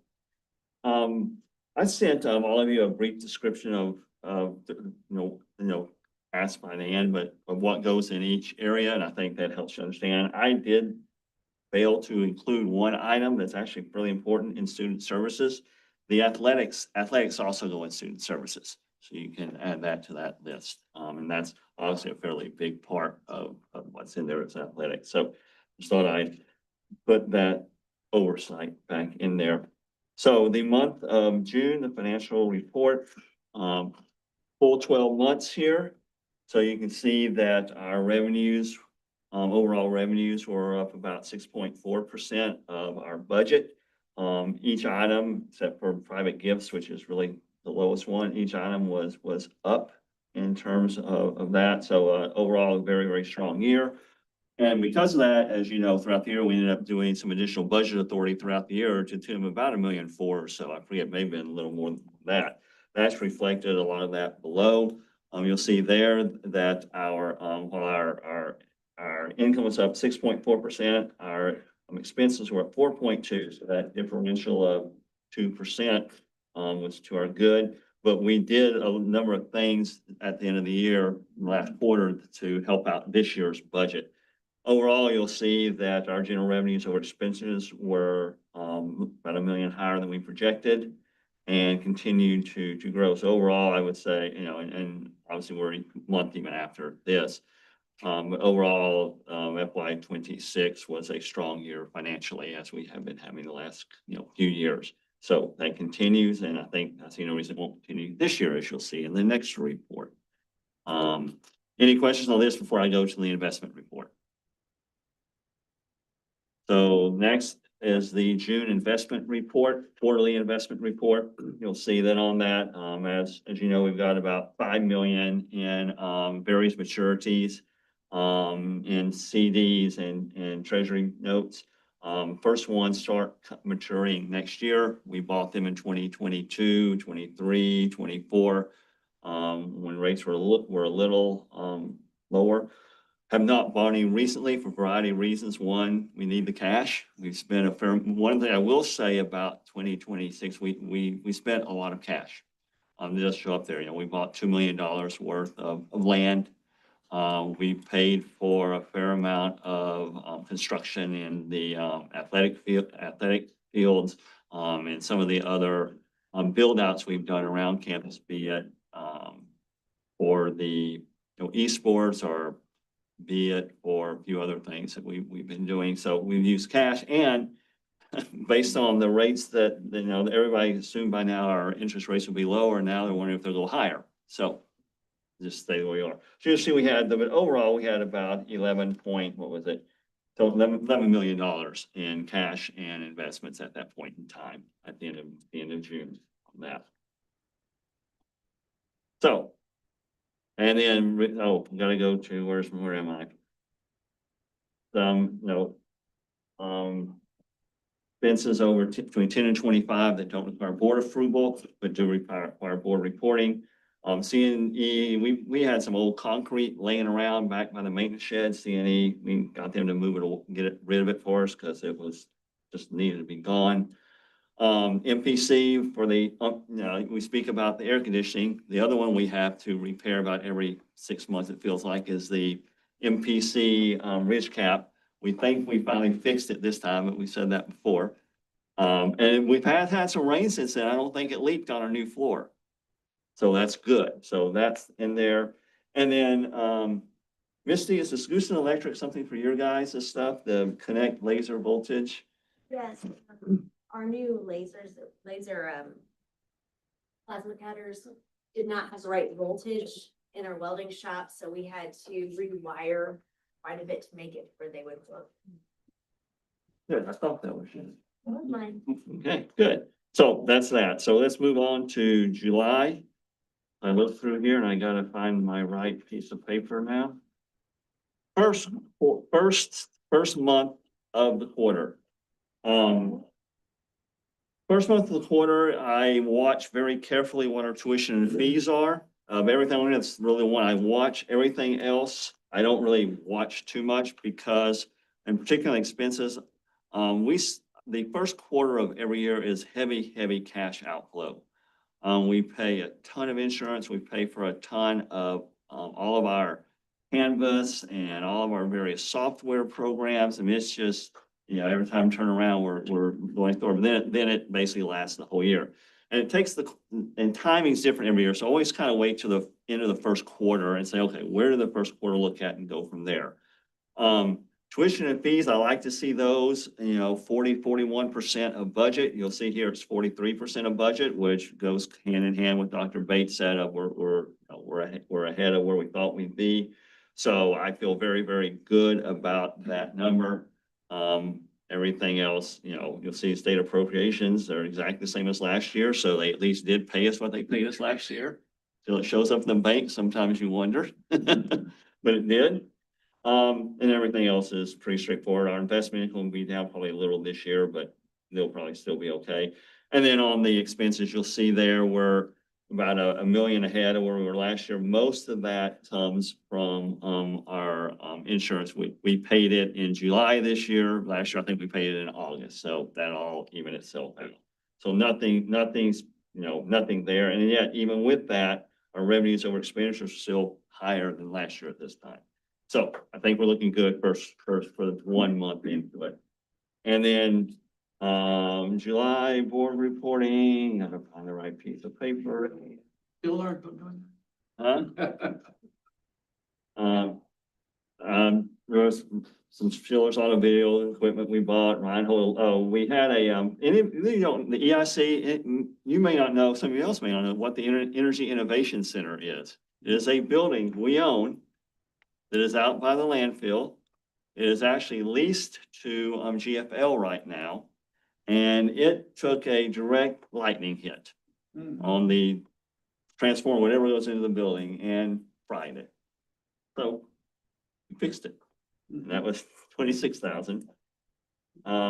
University of Fort Smith was a strategic planning session for the learning force, some biology supplies, and then we moved the learning force into Potter Ewing, and that was Hollick Construction's price for that at $24,900, and that was their full price for that. So that's what that is. So any questions on anything? Otherwise, I'll let you all talk. Thank you so much. All right, so ready for board discussion. We have a few things that are listed. Who's going to do the onboard subscription renewal? Well, it's time to renew the subscription for onboard, and so we have a choice to extend for a year or 3 years. And so this is really, this is the product that you guys are looking at on your computer screens. I will say, in administration of the board meetings through our office, it has increased the efficiency quite significantly. And we've gotten rid of all the paper, and it's a lot easier to interact and build a board agenda. we would recommend the 3-year renewal, but we wanted to get your input first before we do it. You guys all hated it. And, want us to look at another product or something, we do a year. You like it? Makes sense to do 3 years. You're gonna save 7%, you gotta, yeah. Well, and just, Year one. you can go back, I know I'd save papers, and then I'd be like, well, I can't remember what meeting we talked about, we're here, you can go back. It may take a little Easily, bit, easy to, move around. I find it really good. Tim, you like it? This damn thing I ever saw. Tim doesn't get a say. I'm sorry. Tim does not get input at this topic. Well, I see heads nodding. We'll renew for 3 years. Okay, so next we want to talk a little bit about the presidential search update. And so the chair of that search committee is Justin. So Justin, take it away. Not a whole lot to share at this time as we're still collecting applications. Patty, Scott and I met with, our ACCT rep right before this meeting. Everything is right on pace, right on par. I don't really have a good feel for October board meeting yet. Scott and I just had a brief exchange here and, I think it's a little premature to really lock in what we want to do there. So that'll be a last minute switch probably at the September board meeting, when we have a better idea of what the candidates, look like. Overall, it's going well. I would just remind you, please lock October 26th, 27th, 28th. From 4:30 to 6 each day, for sure for the board interview. It's imperative that you are at each interview to give the input on each candidate. And then afterwards, we will host each candidate for a dinner and social event to be decided where, when, and how, at a later time. So has Diane gotten that since with her just coming on with those dates? Yeah, we shared. I've already RSVP'd. Yep. Okay. We put that on y'all's count. Yes. Lisa sent out the. So it was on it. Thank you for doing that. Yes. The forums during the day, what time are they gonna run? Tentatively, right now, we're looking at 11 to noon and then 1:15 to 2:15. That is a tentative schedule right now for those forums. And there will be feedback opportunity from everybody. There'll be a link for that, to provide input that we will see, that data as well. There is a tentative schedule for each day, and that's kind of where we're at right now. Hey, Scott, you want to add anything to that? Covered it, Patty, anything from? If you have any questions, don't hesitate to reach out to Justin. And is the plan? Are we going to actually, is the plan to do the actual selection meeting as a standalone item or in connection with our October board meeting? It will be in with our October board meeting, but we have discussed keeping the agenda to a very basic business priority meeting and then allow us to go right into closed session for discussion. Would you prefer? No institutional that- report. yeah, anything like that, just a skinny meeting and then go right into executive session. Especially if we have to move it, Richard, to that Friday or Saturday, we want to keep it to a minimum. Okay, They give us plenty of time to have discussions. yeah, I just was. You've addressed the concerns and they've been considered that I had. Okay. Yeah. Dr. Bates has reassured me his presidential report will be small that day, so. He said to do it or I'd be fired. Oh, we could make it that he has to come back. I was wondering if the Believe hype it. around the Believe campus was about something around December. Believe it when I see it. Good point. They like the future, I guess. I don't know. It's weird. I'm just kidding. I did have the chance to speak at convocation. Thank you to everybody that gave time. And I did echo the fact that we did not want to see him go, but There was a lot of sadness when that was announced it was your last one, so you did a really good job.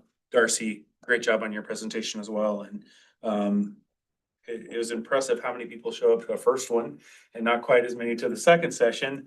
But yeah, it was nice to see all the attendance on that day as well, so job well done to everybody for that event. Anything else on President Search?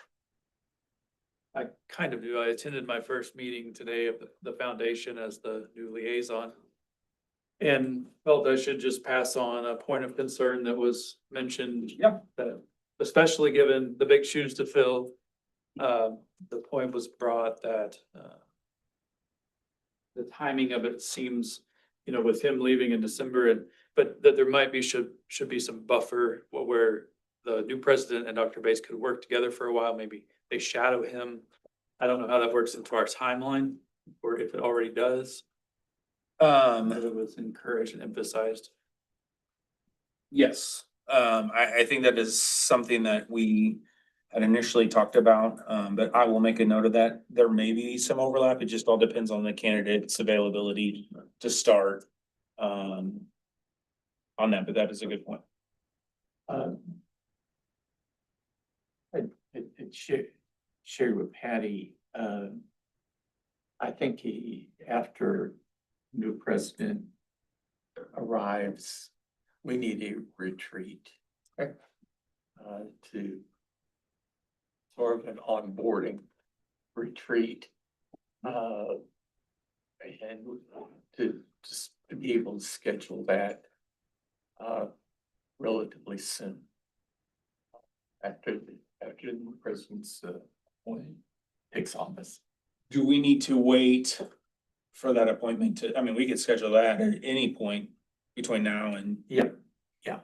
We don't have to wait for a selection on that. Yeah, I just wanna share that. I think that'd be With the positive new- thing. With the new president. Yes. Yeah. Oh, I'm just saying, we could put that on the calendar at any point, right? Yeah. And I will share with you, so ACCT, you may have gotten some emails that shared that, they have retreats and they give 20 colleges, they have an application process. It's easy, but, so I have applied for several years. They did the lottery, they call it a lottery for that, and that was this past week. There were 129 applicants, and unfortunately, we did not get one. So, so we were kind of hoping that maybe this might be the year that, we might, because they would do that, and they do it according to what are your needs. And so we knew with a new president coming on, we'd sure like to have had that, but that didn't happen. And while I'm talking about ACCT, you all know that we also did an application for ACCT CEO award. They do that for each region. Send in applications from your college for a CEO. And we're in the central region, so we did that. Want to thank Dr. Murders for doing the legwork for that, because I knew he could get that information that we needed about Dr. Bates' exemplary application. But guess what? He didn't make that, but we said, we know that he is our winner. We know that application should have been accepted. They just didn't. They just must not have, must have been too much, maybe. It was set the bar too high. Yeah, set the bar really high. And so, but if you'd like to know kind of what it looked like, because there are restrictions, and Dr. Murder struggled with how do you put this down in, what was it, 5 pages or something? And all that he has done, it was hard. But we just want to thank Dr. Bates, even though he didn't make that cut. We know that he is the best, so. Thank you very much. So we appreciate that. And rest assured, he made you look really good on He paper. did make Really you did. look. He's good at AI. Yeah. Whatever tools he used, you looked really good on paper. Really good, so we thank you for that. Yeah. So, and I just want to make a mention, thank you for the pretty flowers. I had a total knee replacement again, a month ago, and so appreciate the flowers that were sent and how it brightens up your day when things aren't looking so bright. I will have to say, but I appreciate always knowing how SFCC family is always there for you, for no matter what. So thank you for sending those flowers. Anything else for board discussion? Okay, next board meeting will be Thursday, September 24th, 2026, at 5:30 right here in the Hopkins boardroom. Don't know whether there'll be a work session, but they'll. We are thinking about a campus tour for the new facility renovations that have occurred. That would be So good, particularly for Diane too. There's some. the esports arena, some of the classroom renovations. We got a ton of things go.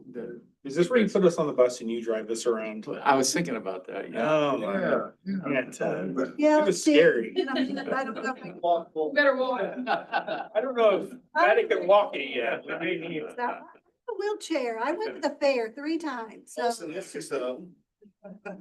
have a driver for the wheelchair though? I'll do that. you'll do it. I appreciate that. It's coming along.